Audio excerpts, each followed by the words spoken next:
Alaska Highway is made possible by the Alaska Division of Tourism, Westmark Hotels offering lodging, dining, and northern hospitality throughout Alaska and the Yukon, Gray Line of Alaska, the Anchorage Times, locally owned and operated since 1915.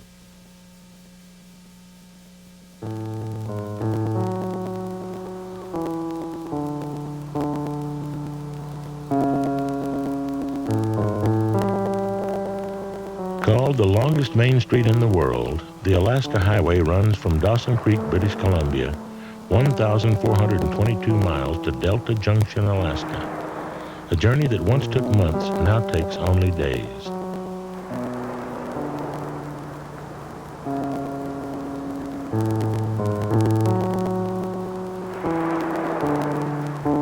Yet, even today, 50 years after it was first opened, travelers driving this road still find a sense of adventure.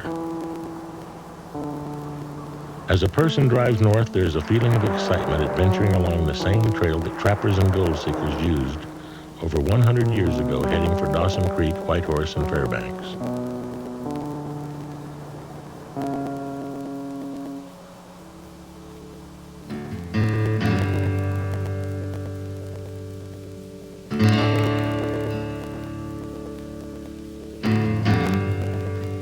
In 1899, E.H. Harriman, the railroad magnate, proposed building a railroad from Chicago to the Bering Sea, connecting the Alaska and Canadian gold fields with the continental United States. When the claims played out, the gold seekers left, and the idea of building a railroad became just another memory of the gold rush.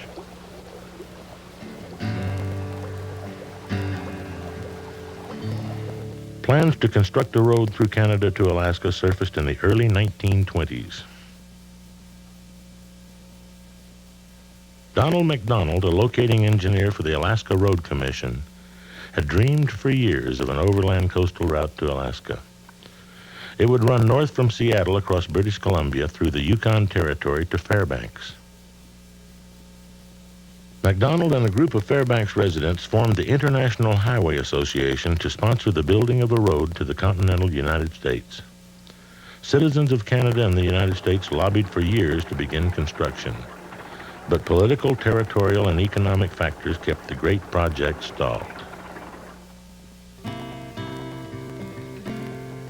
In 1933, Donald MacDonald and the Automobile Highway Association, trying to draw attention to his proposed route to the States, helped finance an Alaska prospector and trapper, Slim Williams, to make a trip over MacDonald's coastal route by dog sled. Using primitive maps drawn by MacDonald, Slim traveled from Fairbanks to Seattle in 5.5 months.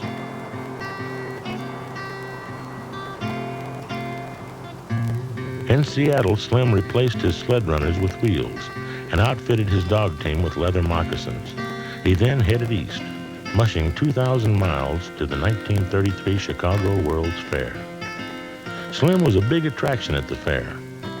People from across the country came to see the man who had mushed a dog team from Alaska to Chicago. After the fair closed for the season, Slim mushed on to Washington, D.C. to tell Alaska's representative to Congress, Anthony Diamond, about the possibilities of a road between Alaska and the United States. Slim was invited to the White House to brief President Roosevelt on the proposed road. Years later, Mrs. Roosevelt would remember Slim as the most vocal Alaska advocate for the International Highway.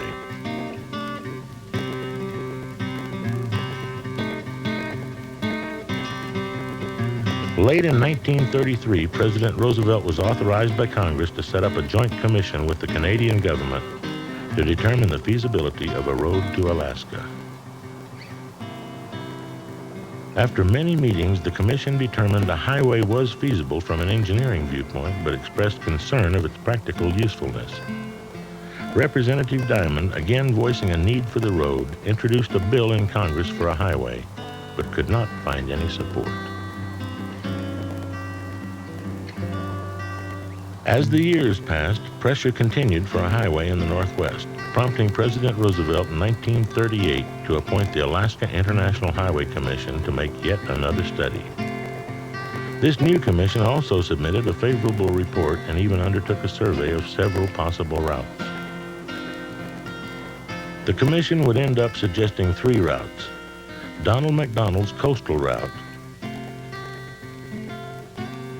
Route A, starting in Prince George, going north to Hazleton and Telegraph Creek, crossing the Yukon by way of Whitehorse, and reaching Fairbanks by the Tanana Valley. Route B, which also started in Prince George, followed the Rocky Mountain Trench up the Parsnip and Finlay Rivers to Finlay Forks and Sighton Pass. Then turned north to Dawson City, down the Yukon, then connecting to Fairbanks. But once again, plans for the highway were tabled due to high construction costs and the uncertainty of what effect the intrusion of the United States government into northern Canada would have on the territories.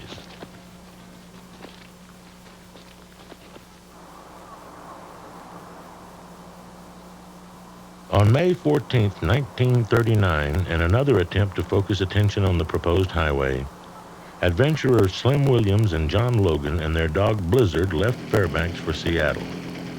They traveled by motorcycle over the coastal route that McDonald had advocated for years, and the same route Williams had used to mush his dog team out in 1933.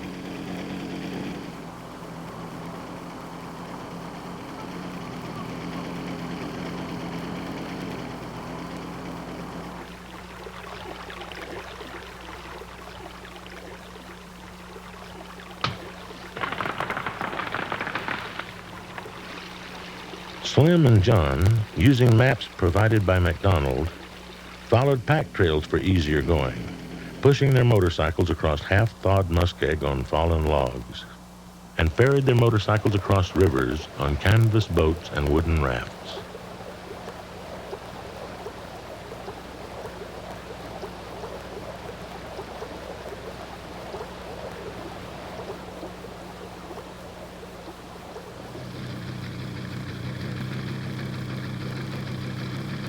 Blazing their own trail part of the way, the two traveled 2,300 miles in 6.5 months.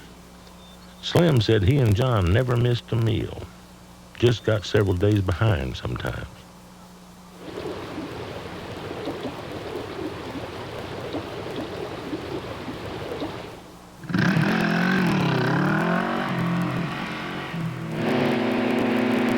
Arriving in Seattle in early December, they were introduced at a Chamber of Commerce meeting as the first men to motor the proposed Alaska-Yukon International Highway to Seattle.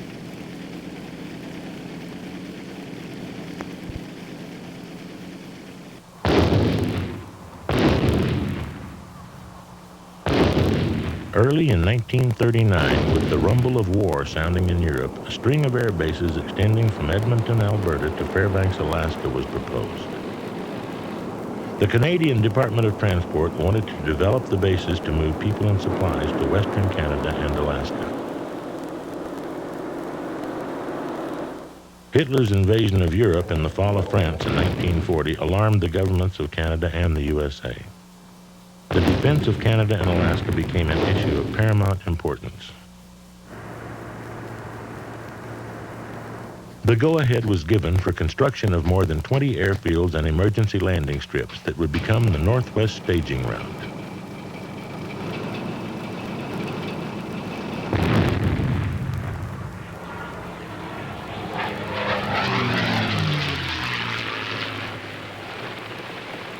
When the Japanese attacked Pearl Harbor on December 7, 1941, the threat of invasion on Alaska and Canada became a reality. There was no certainty that the shipping lanes to Alaska could be kept open. Both the U.S. and Canada realized the military need for an overland supply line secure from enemy attack. In the interest of their mutual defense, the two countries finally agreed to build a highway across Canada.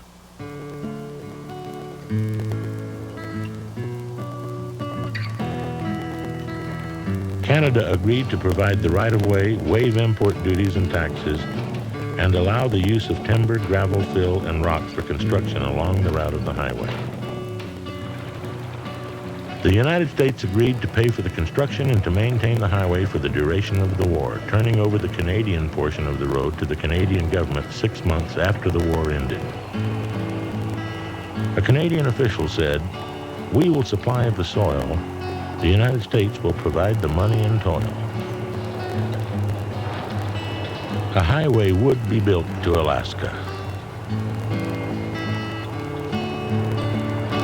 With the signing of the agreement, an American cabinet committee consisting of the Secretaries of Navy, War, and Interior was assigned by President Roosevelt the difficult task of route selection. They met and then transferred route selection to the U.S. Army Corps of Engineers. Military considerations were recognized as the most important factor in choosing what path the highway would take.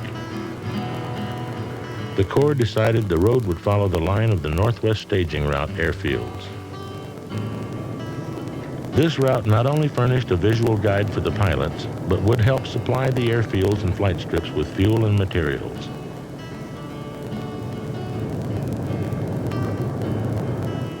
The Corps requested permission from Canada to conduct a survey and construct a pioneer road. Plans called for a rough working road, which would be, in part, the site of a permanent road. Work would begin at Dawson Creek, British Columbia, and extend northwestward to Big Delta, Alaska, just 98 miles east of Fairbanks. U.S. Army Corps of Engineer troops would survey and construct a rough military road usable by all-terrain vehicles that would connect the airfields. Civilian contractors, directed by the U.S. Public Roads Administration, would then utilize the pioneer road in the location and construction of a permanent road. Brigadier General C.L. Sturdivant, Assistant Chief of Engineers, was ordered to obtain survey reports and determine the availability of road-building equipment. Colonel, soon to be Brigadier General, Bill Hogue, was appointed director of the project.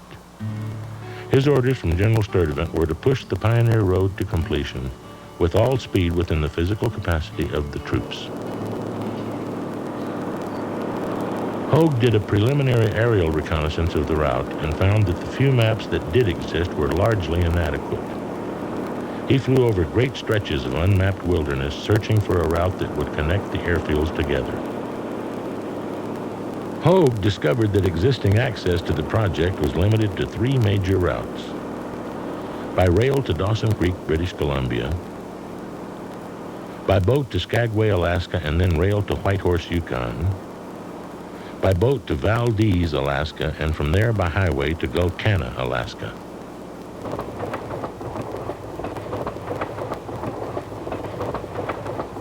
Little did the towns realize the impact the construction of the road would soon have on their communities.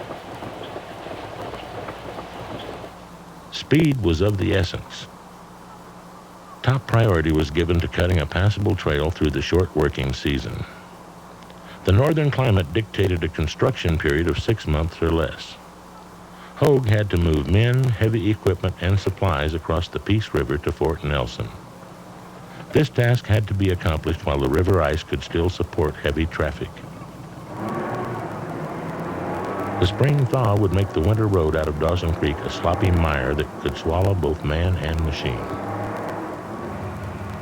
Orders went out, and men and equipment of the 18th and 35th Combat Regiments began moving north.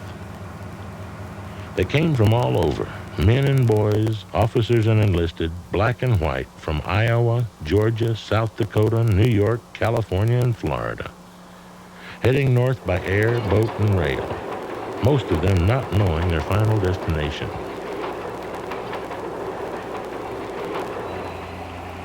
Most of the men had never seen or used the heavy equipment that they would very shortly be operating. They would learn by doing. Soldiers from New York, Atlanta, Chicago, and Los Angeles soon would become skilled woodsmen with their axes.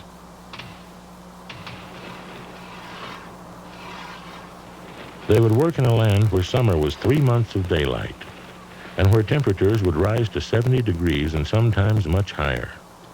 In winter, there were months of darkness and prolonged periods of sub-zero weather. when temperatures sometimes dropped lower than 50 below zero. They would learn about the cold, ice and snow. They would also learn to live in an environment that offered continuous daylight, to have mud or dust mixed in with every meal, and to sleep with flies and mosquitoes that were always on the attack. Some would grow to hate the country. Some would love it.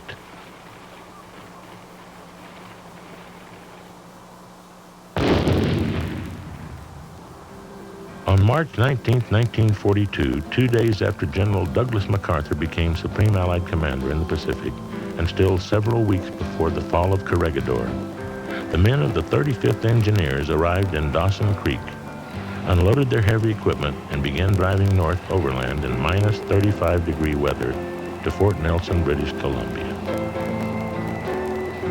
Their trek of 325 miles would last 25 days in some of the worst weather the men had ever experienced.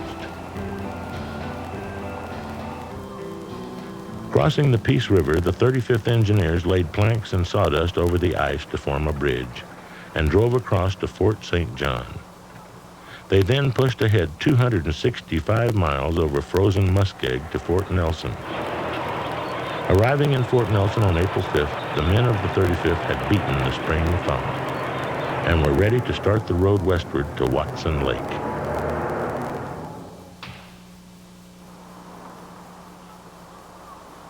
At the same time the Alaska Highway was beginning, plans for a second major building effort in northwest Canada were being finalized in Washington and Ottawa.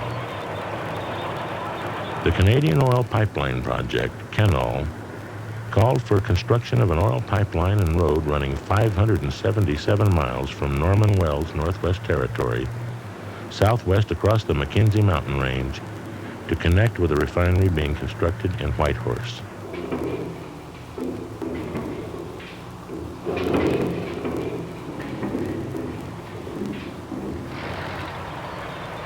This project would provide gas and diesel fuel for trucks using the highway and aviation gas for the fighter planes, bombers, and transports flying the Northwest staging route.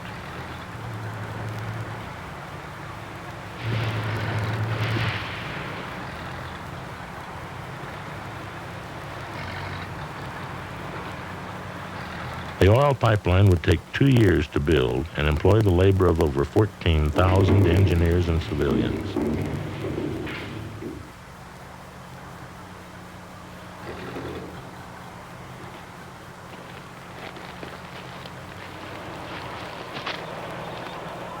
As plans for the oil pipeline were beginning, an army of road builders began moving into position to start on the highway. In early April, the 18th Combat Engineers landed at Skagway and took the White Pass and Yukon Narrow Gauge Railroad 111 miles to Whitehorse. From there, they began working on a trail westward to Kluane Lake. Skagway and the White Pass and Yukon Railroad would become a major port and supply route for troops and materials used on the construction of the Alaska Highway and the CANOL project. In mid-April, the 93rd General Service Regiment and 340th General Service Regiment, consisting of black enlisted men and white officers, arrived in Skagway. They landed without their heavy equipment and would remain in Skagway from mid-April to mid-May, awaiting their trucks, tractors, and graders. The 340th was moved by rail to Whitehorse and divided, part working west, the remainder assigned to work south toward Watson Lake. The 93rd was sent to Carcross and worked east to Teslin Lake. In late April 1942, Lieutenant General Eugene Raybould, Chief of Engineers, split the project into two independent commands, placing Colonel Patsy O'Connor in charge of the Fort St. John or Southern Sector, and General Hogue in charge of the Whitehorse or Northern Sector. Watson Lake was the dividing point.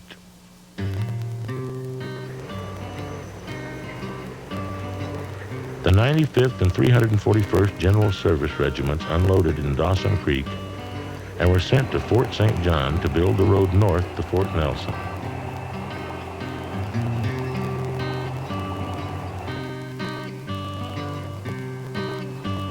As construction began, survey crews were laying out the route for the Pioneer Road.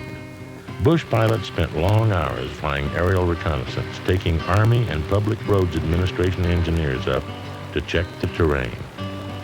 Possible routes were photographed to find the best location for the new road.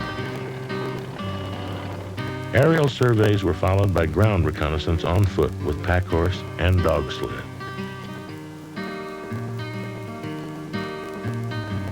Canadians played an important part in the surveying and mapping of the highway. Locals hired on as guides, leading locating teams and advising as to the best possible route, scouting the country for solid ground and good stream crossings. Some stretches of the route followed old Indian and trapper trails.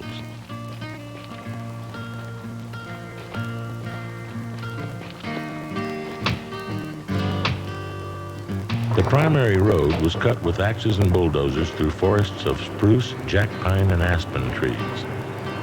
Sometimes, when a clearing crew didn't have a surveyor, they would send a man out with an axe in the general direction of their objective, with the bulldozers following along behind. Some locators expressed fears of being run over by the heavy equipment as the tractors kept pushing forward.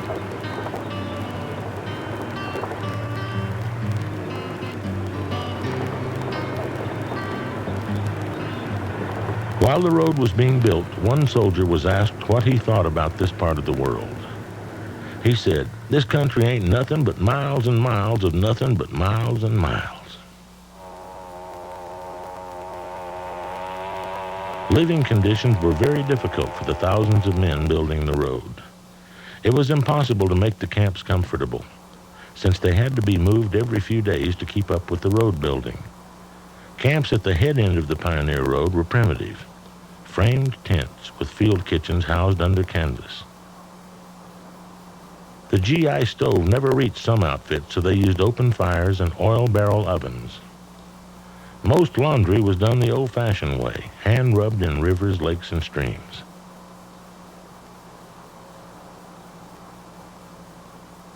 The 97th General Service Regiment landed at Valdez in mid-May and began working out of Salina in mid-June, northeastward towards the Tanana River. By early June 1942, 2 combat regiments and 5 general service regiments with over 10,000 officers and men had arrived to work on the road.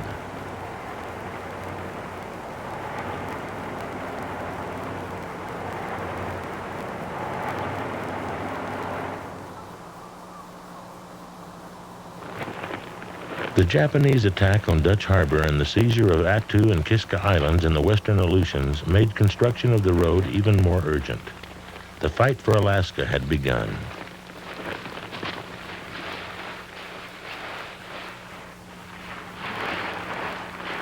It was a race of men and machines against the vast wilderness of Canada and Alaska, against time and the enemy.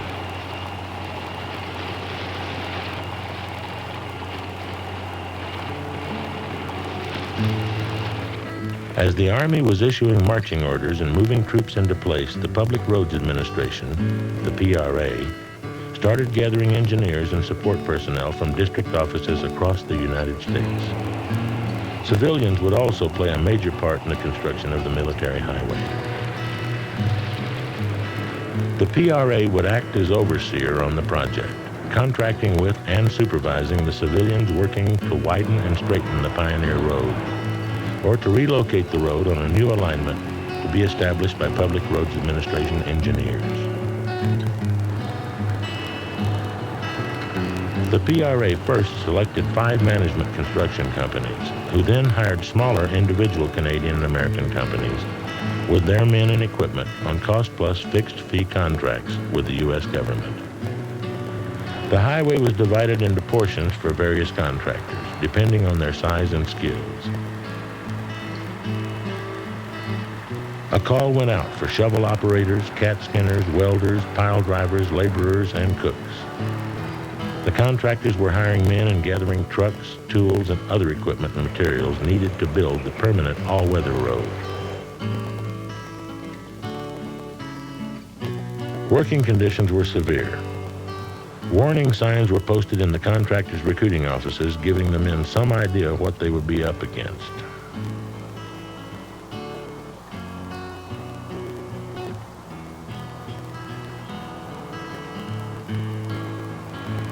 base camps were built at 25-mile intervals, with each contractor usually working in both directions to meet the other contractors halfway.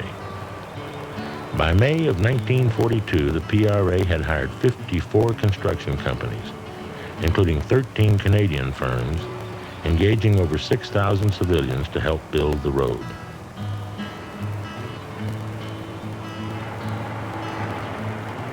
Vast amounts of equipment and supplies had to be shipped north to keep the construction moving. Supplies by the rail car load began arriving at the Dawson Creek railhead. Surplus equipment from camps of the Civilian Conservation Corps and the Works Project Administration were located and shipped north for use by the Public Roads Administration. During one 5-week period, over 600 boxcars filled with equipment occupied every space in Dawson Creek.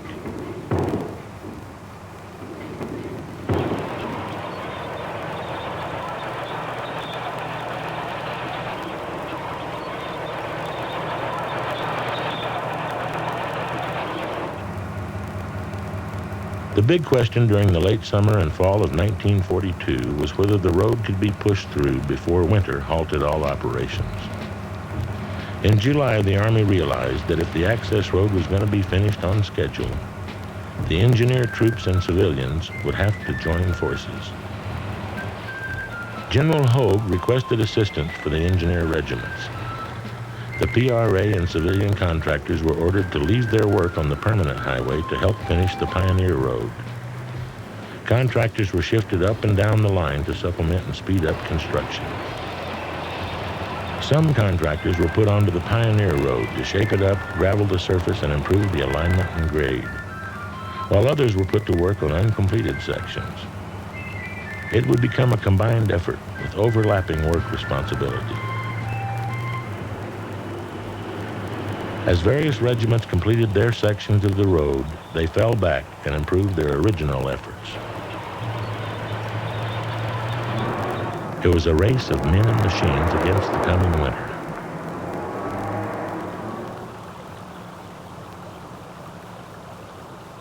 The many streams and rivers along the route posed major problems in the construction of the road. By the time it was completed, over 130 bridges would be built. Some streams could be forded, others required pontoon bridges. At wider waterways, troops made rafts by lashing pontoons together and decking them with timber, powering them with outboard motors.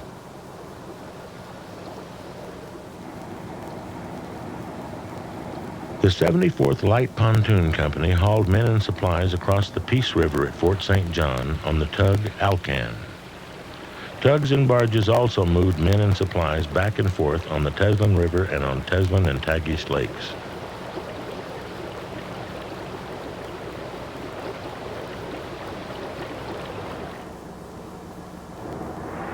Nothing was allowed to hold up construction.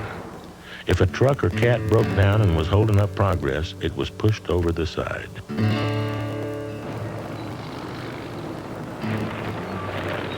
Build the road was the motto.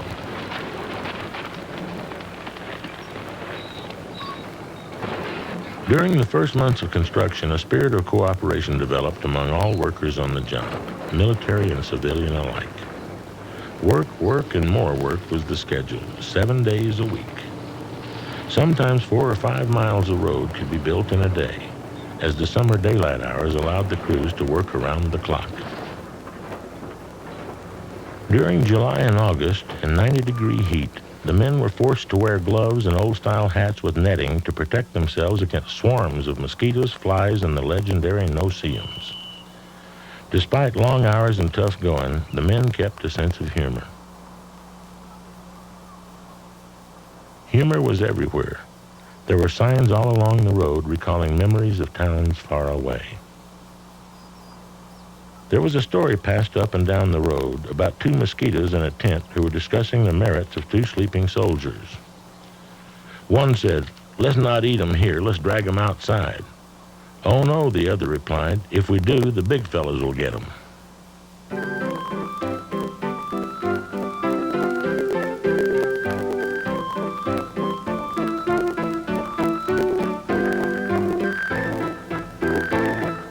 Sergeant Harold Hubbard's cartoons of Army life brought smiles and laughter to the men. If you can laugh at yourself, things don't seem so bad.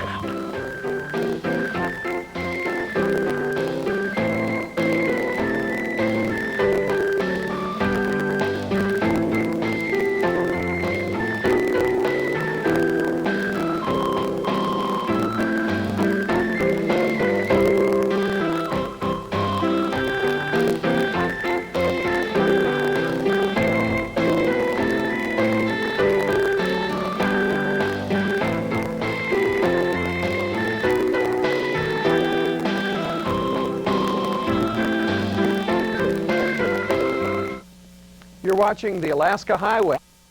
Channel 7, Anchorage. Entertainment took various forms, including cribbage, poker, horseshoes, baseball, photography, and watching the numerous bears that became attached to the garbage dumps. A large sign was posted outside some of the construction campsites that read, "Warning, if you are being chased by a bear, don't run into camp."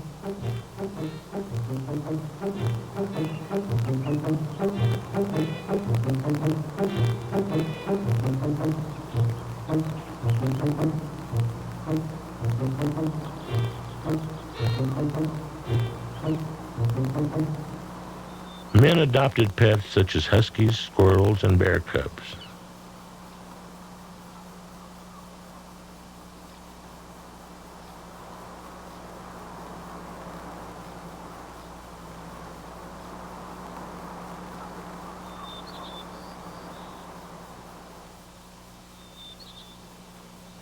Some former city boys became expert fishermen on the hundreds of lakes and streams along the route.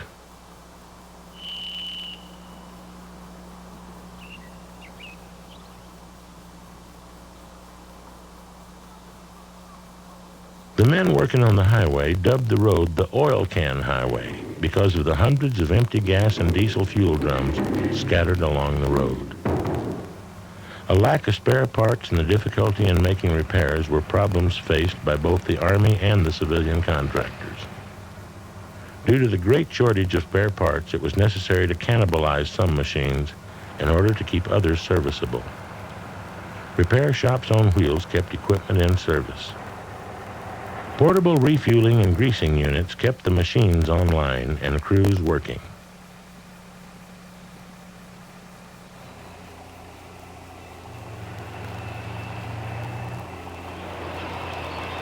On September 24th, bulldozers of the 340th Regiment, cutting a trail south from Whitehorse, and bulldozers of the 35th Regiment, heading north, met at Contact Creek, about 50 miles east of Watson Lake, closing the road on the southern sector.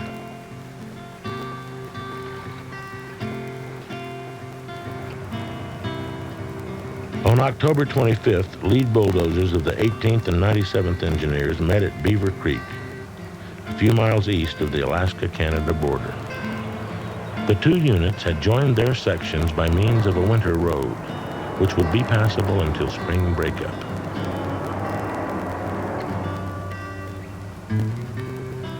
The Alaska Highway was officially dedicated at Soldier Summit, overlooking Kluane Lake, on November 20th, 1942.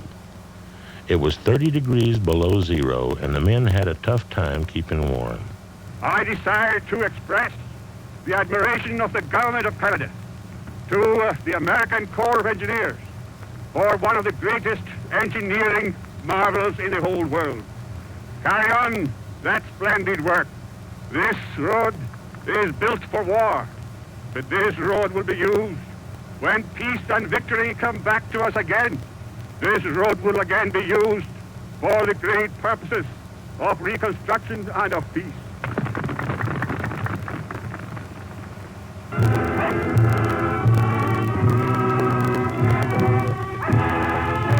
They've cut the ribbon. The Alaska-Canada Highway is now officially open. 8 months after construction began, the Honorable Ian McKenzie of Canada and E.L. Bartlett, acting governor of Alaska, cut the ribbon and trucks moved northward over the 1,600-mile highway. The objective of getting a road into Alaska that winter had been achieved, but the highway had exacted its toll of human life. A pontoon ferry crossing Charlie Lake near Fort St. John capsized in a sudden squall, drowning 2 officers and 10 men. 8 soldiers were drowned crossing the Peace River. One death from exposure occurred when a driver tried to walk 10 miles to camp instead of waiting for help in his disabled truck.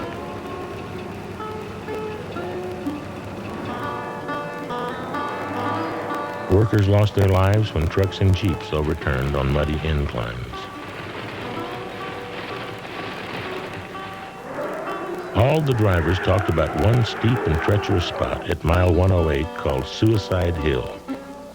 Several fatal accidents occurred there before it was finally leveled out. Services were held and lost comrades remembered.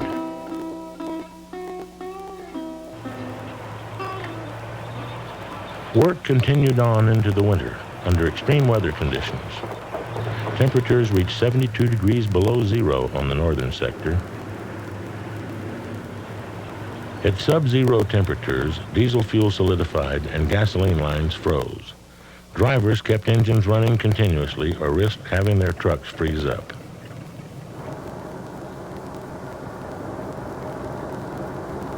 Throughout the winter, convoys used the road to carry supplies to the camps and the airports. Sometimes punishment becomes a pleasure. For a time, any driver who slid off the road got 5 days KP. Since most of the truck cabs weren't heated, a lot of drivers started sliding into the ditch just to spend time in a warm mess hall. A new order was issued stating that the first order of business was for the driver to get his truck out of the ditch. Maybe then he would be allowed the honor of KP. Many trucks and tractors dropped through the ice, becoming trapped by the freezing water. They were left as a ghostly memory of what happens when you break down.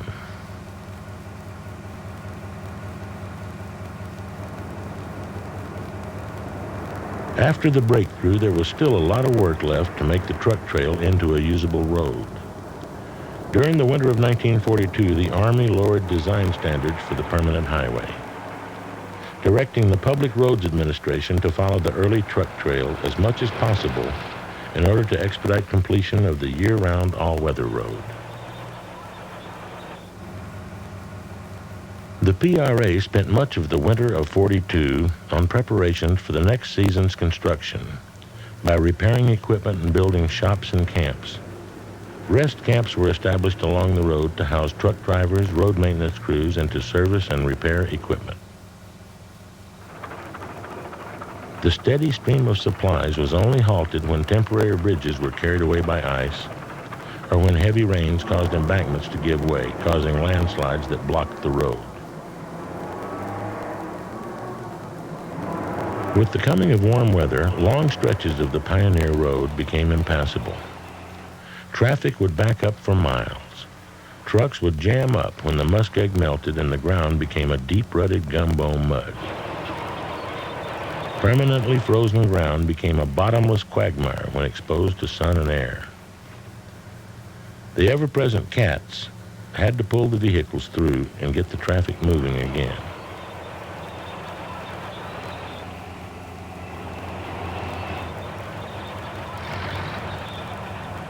Logs often had to be placed in a corrugated fashion to form a foundation for the trucks to drive over.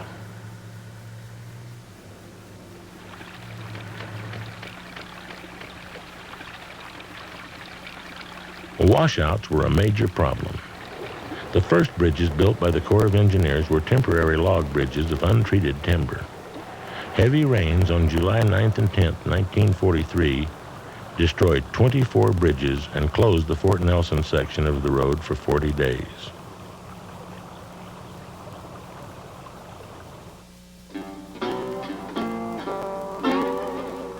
At the beginning of World War II, less than 3% of the armed forces were black soldiers. The military had a policy at the time that used Negroes mostly as service troops. There existed an attitude that black soldiers could not perform the complex jobs that the modern military required.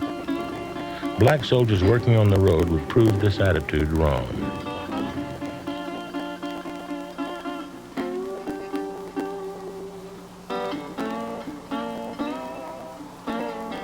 Of the more than 10,000 troops working on the highway, 3,600 were black.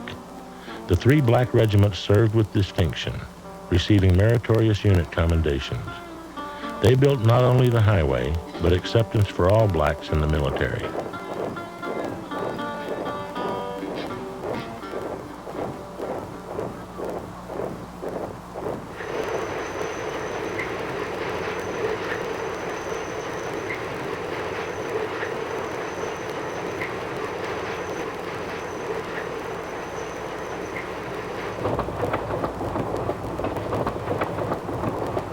With the pullout of the Army engineers in July of '43, it was now up to the Public Roads Administration to finish construction.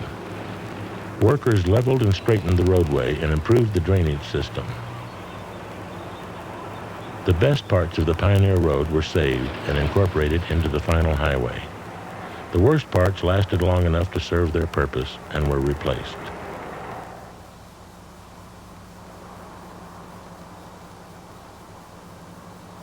At the peak of operations, 81 contractors had 14,000 men working on the highway from Dawson Creek to Big Delta.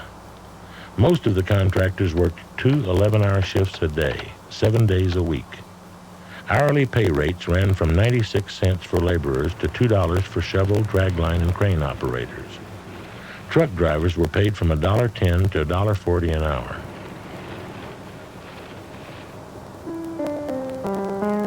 Women played an important support role in the building of the highway. They worked as cooks, clerks, secretaries, nurses, and some even drove trucks. Wherever they went along the road, they brought smiles and memories of home to the men.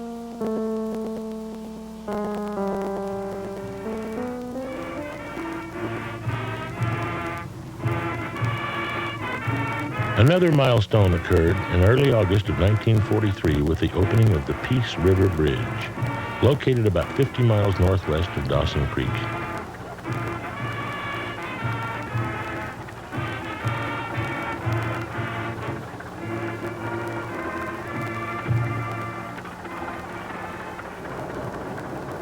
Reconstruction of the Pioneer Road to a permanent all-weather road was completed October 13, 1943, with the reopening of a 40-mile section near the Alaska-Yukon border by the Utah Construction Company.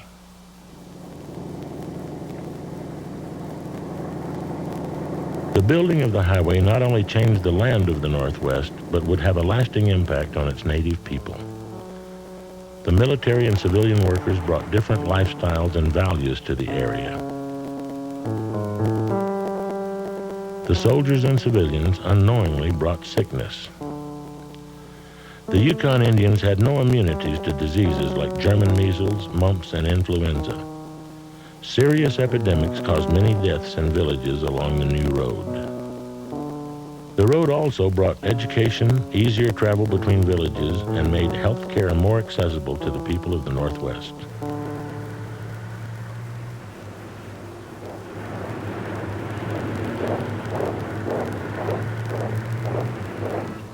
The end of the war brought great changes to the highway. In compliance with the agreement signed in 1942, the United States was to turn over the Canadian portion of the road 6 months after the war ended.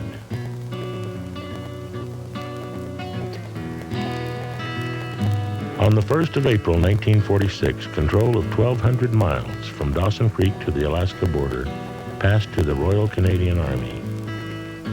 Headquarters for the newly established Northwest Highway System was in Whitehorse.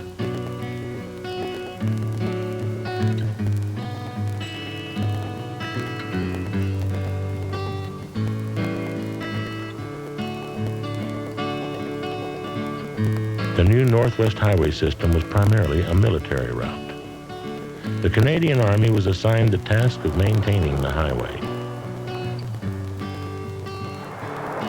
Rough spots, washouts, and dust everywhere continued being major barriers in keeping the highway open. When the Canadians took over the road, they knew that they were committed to endless repairs and revisions, and would have to replace many of the earlier wooden bridges and culverts.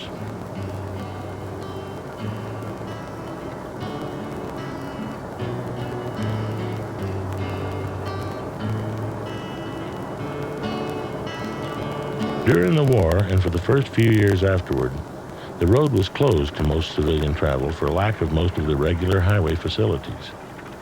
The only way a civilian was allowed on this military highway was by permit.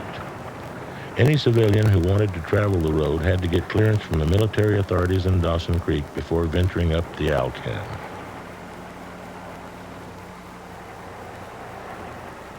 The Alaska Highway lies along some of the most beautiful yet forbidding country in the world. There were few gas stations, motels, or roadside cafes. People who did travel the road traveled through the kindness of those who lived along the way. The highway was finally opened to civilian traffic in 1947. The road was gravel almost the entire length. It could be driven comfortably at 45 miles per hour.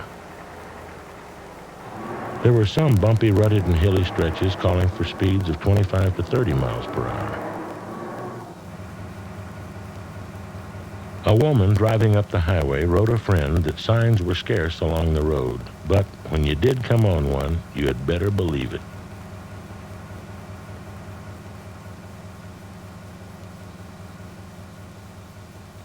In 1949, William Wallace, seeing there was a need for civilians using the Alaska Highway to know what services were available, published the Milepost. The name milepost comes from the familiar white mileposts which give the number of miles from mile 0 at Dawson Creek, British Columbia. The milepost is an annual guidebook with useful information about services and accommodations offered along the road. A large fold-out map, mileage tables, and more. Now in its 44th edition, Milepost has become a popular reference for residents and tourists alike.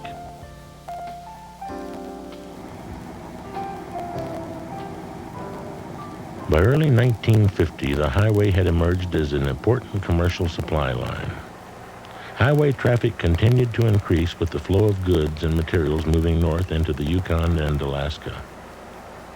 An old trucker was heard to say, "I get a new thrill out of every mile of this old highway, every trip I make."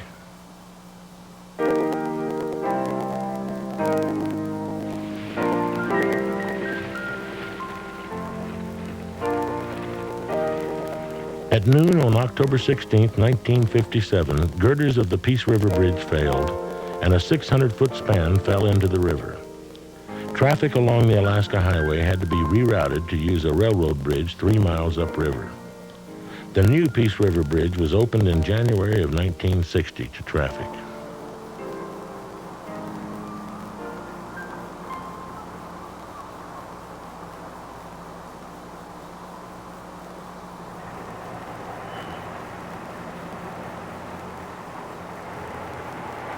On April 1, 1964, nearly 22 years after opening the Pioneer Road, the Department of National Defense transferred responsibility for the highway to Public Works of Canada. Civilian traffic had greatly increased between 1946 and 1964. With increased traffic came demands for reconstruction and paving. There were calls for feasibility studies on highway redevelopment and endless political debates on both sides of the border about spending large sums of money on a small population spread across vast distances and contributing only limited funds.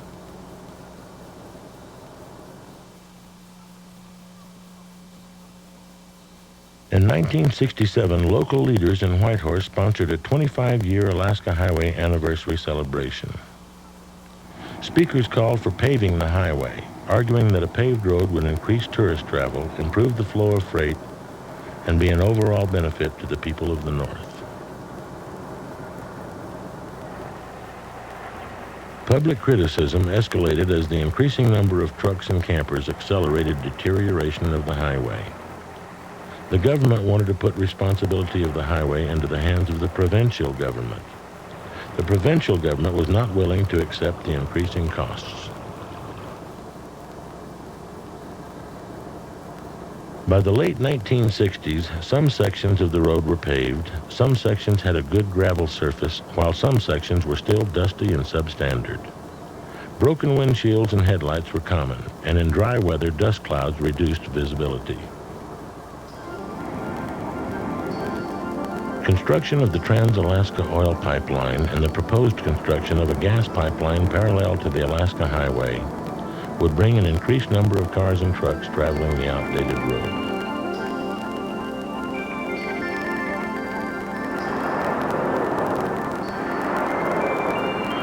In 1973, the U.S. and Canada again opened negotiations for a cost-sharing program for paving the highway.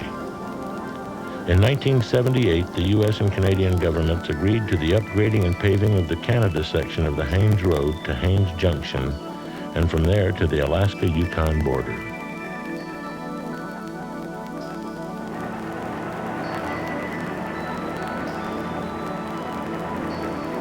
The 1980s brought more and more cars, trucks, and RVs up the highway. Annually, more than 100,000 people were using the Alaska Highway for business and tourist travel.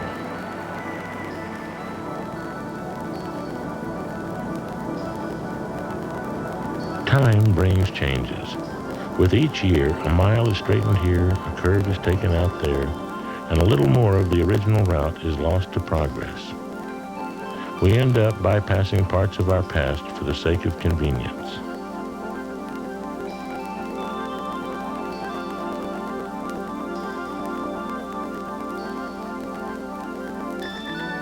The 50th anniversary of the building of the Alaska Highway will celebrate the joint effort of the United States and Canada in the construction of the road. Communities along the highway have planned a year-long calendar of international and local events called Alaska Highway Rendezvous 92. Official opening ceremonies for the year-long celebration will be held February the 16th, 1992, in Dawson Creek, British Columbia. 5 international air shows will take place along the road, concluding with the rededication of the Northwest Staging Route on July 11th at Ladd Field in Fairbanks.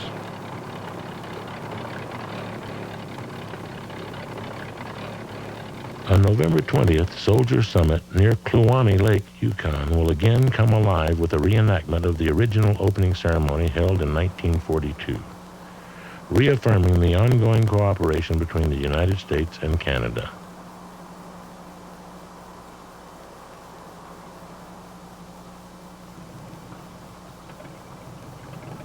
Throughout 1992, communities have scheduled festivities along the length of the Alaska Highway, as the people of the Northwest join together to celebrate the highway's 50th anniversary. Today, the Alcan is 1,422 miles in length, from Dawson Creek, BC to Delta Junction, Alaska. The Canadian portion of the route measures 1,200 miles from Dawson Creek to the Alaska-Yukon border. The road is paved in most places. Less than 100 miles remained gravel as recently as 1991.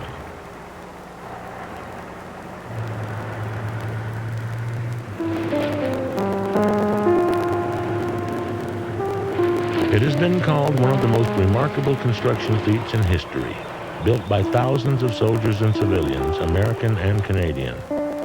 Built as a result of the military need to connect the continental United States with Alaska.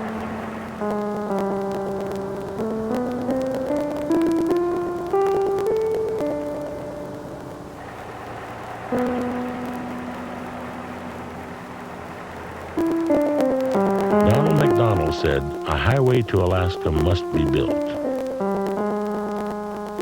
Slim Williams proved it could be done. Thousands of men and women opened a road north. The vision became a reality.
Channel 7, Anchorage. 1939, two men from different worlds. One, a 58-year-old Alaskan sourdough named Slim Williams, and the other, a 25-year-old Chichaco from Pennsylvania named John Logan, left Fairbanks, Alaska for a great adventure. They were going to ride motorcycles from Fairbanks to Seattle, an undertaking that would last 6.5 months and cover 2,250 miles. 1,400 of those miles over unexplored wilderness. In 1933, in an attempt to focus attention on the need for a highway from Alaska to the lower 48, Donald MacDonald, an engineer for the Alaska Road Commission, helped finance Slim Williams on a trip over a proposed coastal highway route by dog sled. It took Slim 5.5 months to travel from Fairbanks to Seattle.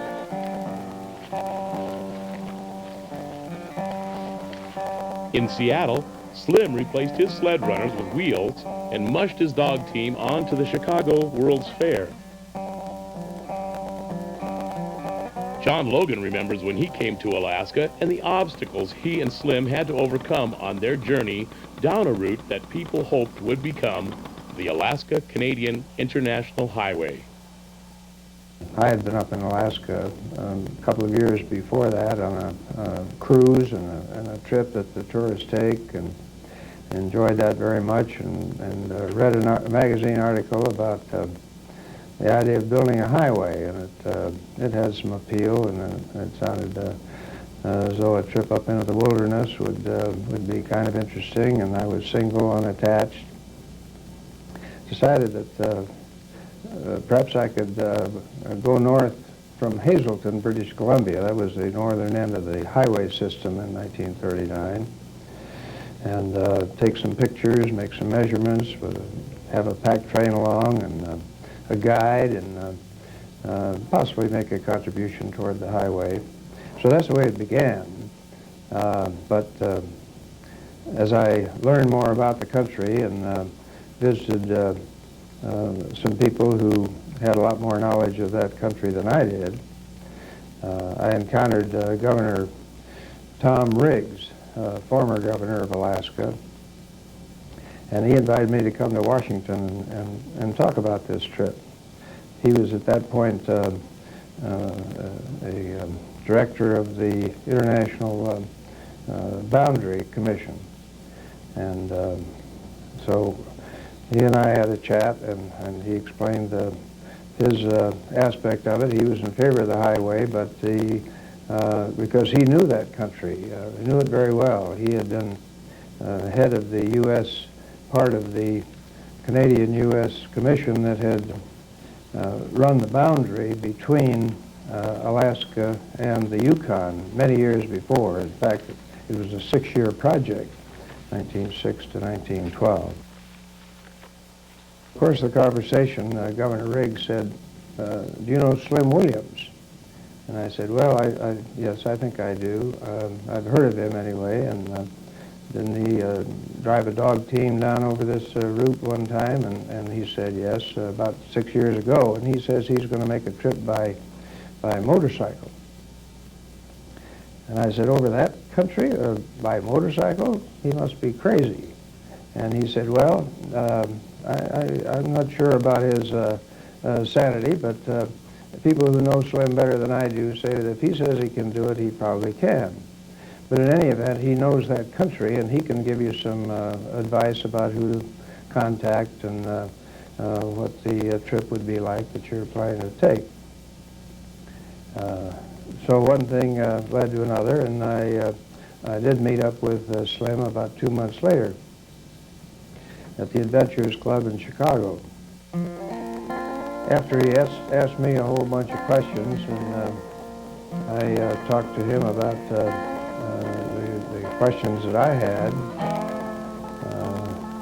he said, well, you've got a little money you've saved up for this trip. And he said, I've got some less money, but a lot of experience. Said, why don't we pool our resources and make the trip together? And I said, well, what trip is that? He said, well, it's the motorcycle. I'm going to go up there with a couple of motorcycles this next summer. Well, I swallowed hard and said, I think I'm going to have to consider this a while. But I didn't want to shut the door because it just occurred to me that this kind of an opportunity might not present itself again. Well, it took me really about 60 minutes to make a final decision, and, but I called him from Pittsburgh, where I was living there, and a day or two later, and told him that, okay, we're on. This was early in March of 1939, and we had a lot of work to do before we left. He wanted to get up there to Fairbanks, the northern terminus of the proposed highway, by the 1st of May at the very latest. From Pittsburgh on weekends, in between my job days, I made trips to various places like Ottawa to talk with some of the Canadian authorities, to New York to look at some motorcycles. Actually we bought 2 of them on the spot, and they were lightweight British bikes. Harley-Davidson was a great manufacturer, and still is, of American motorcycles, but at that time they made only the heavier machines, and we had a feeling that there just might be a little pushing and pulling and lifting and rafting of rivers, and we better take a lightweight machine. So we had a two single-cylinder BSAs, Birmingham Small Arms. They don't make those motorcycles anymore, but they weighed about 250 pounds each. So the outfitter in New York, whose name was Reggie Pink, he offered to make some modifications that we felt we needed on the motorcycles. We knew that we'd need a plate underneath the engine to ward off some of the blows that we might hit when we'd hit rocks or roots or some other problems we would encounter. We needed a lower gear ratio. We needed a hand clutch, as well as so these and a few other changes he made. Built a rack on the back, gave us some fuel tanks, a gallon each they held, that they fitted right into they were rectangular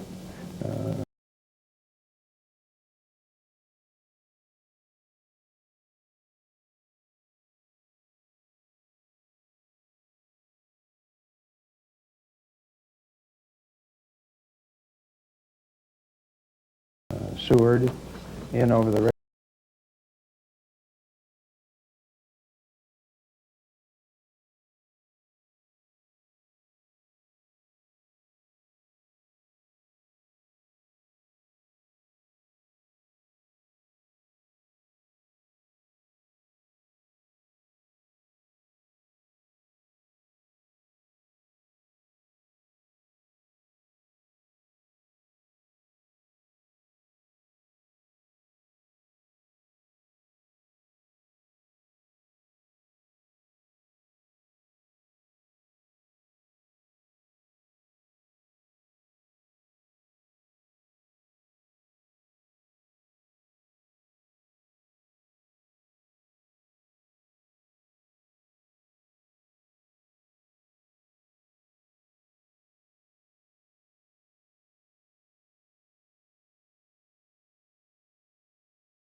along, and helpful to him because Slim helped him clean up the moose hide that he was going to use for one or two purposes. On we went to the next and the only other telegraph station between Atlin and Telegraph Creek, Chesley. And there met Jack Rathall, someone else Slim had seen on the way down. He was laying in a supply of salmon in this fall weather for feed for his dogs during the winter. And with excellent trail from there on into Telegraph Creek, we arrived in the early days of September.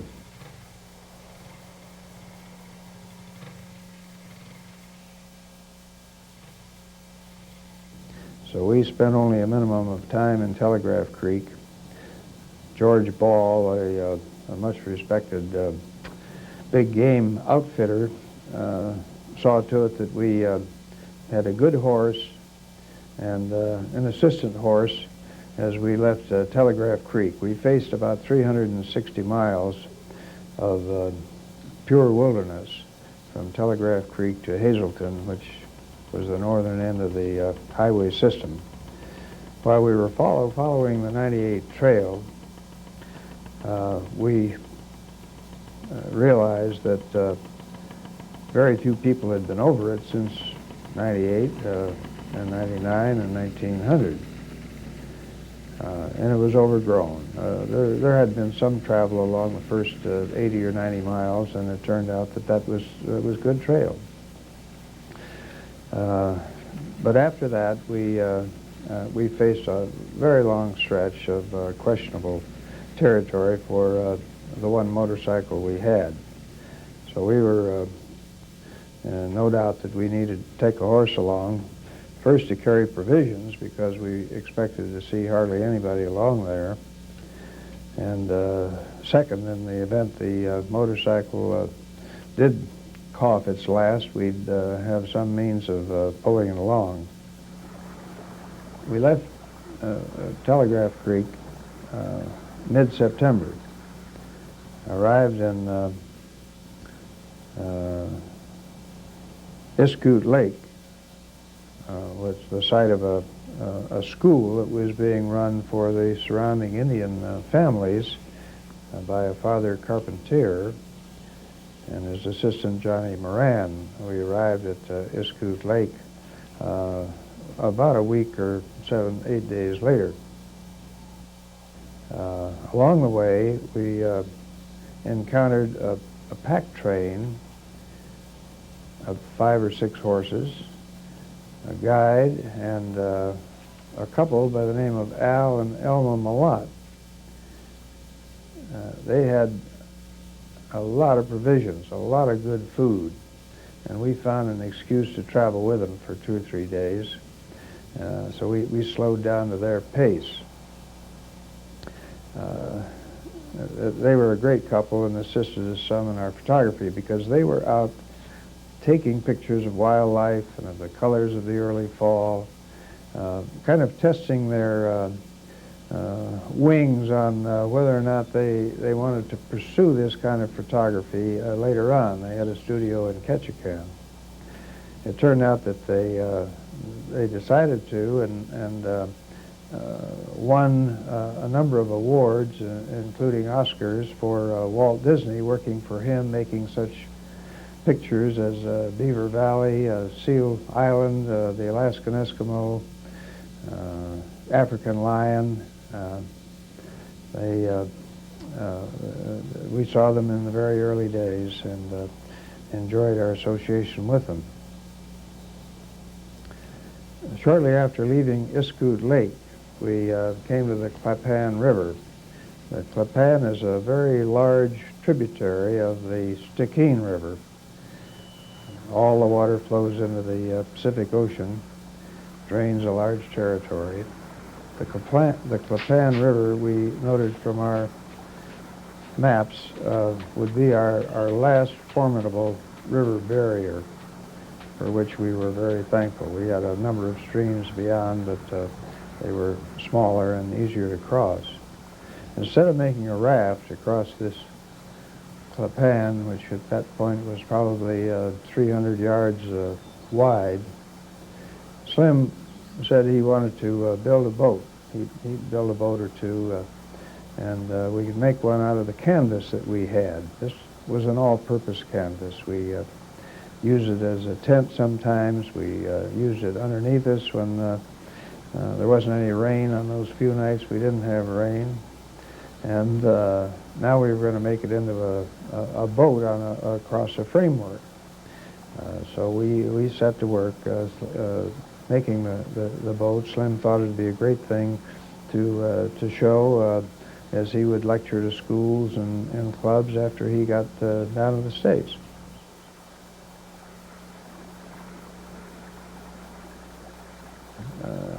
Safe arrival across the Clapan River called for a celebration.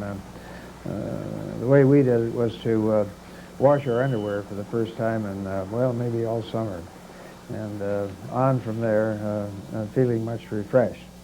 A few days later, while we were making our way along the Clapan River, we encountered all kinds of rain and a really serious storm. We had to hole up for a day or so.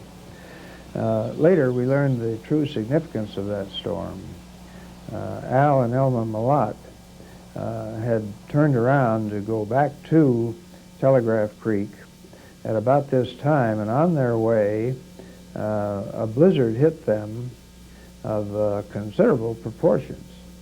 And later on, they were to report that the blizzard that they had, if it had struck us, as it undoubtedly had, could really have played havoc with our plans and our timetable, if not the expedition totally.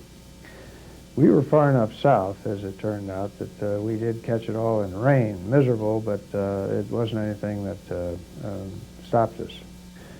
From Groundhog Mountain, we dropped down gradually to Cabin 6. Abandoned, but we were encouraged, first because we knew we were still on the 98 trail, and a lot of the time we really weren't sure. And second, because it marked close to 100 miles left to Hazleton. The last 100 is a lot of miles, but it meant that we had come over nearly 3/4 of our trip from Telegraph Creek. The calendar was moving on through October, and we really had to speed along the best we could, if speed is the proper word. Along between Cabin 6 and Cabin 5, and I guess they were spaced probably 20 miles apart or so, we finally did run out of gas. We knew it was going to happen. And so we hitched up the horse. On we went with the horse pulling the motorcycle. I can tell you for sure what the north end of a horse looks like as he's walking south, because I had the great privilege of steering the motorcycle while Slim led the horse. And so these last 90 miles into Hazleton were something less than a lot of fun. We arrived at George Burns' ranch on November the 7th.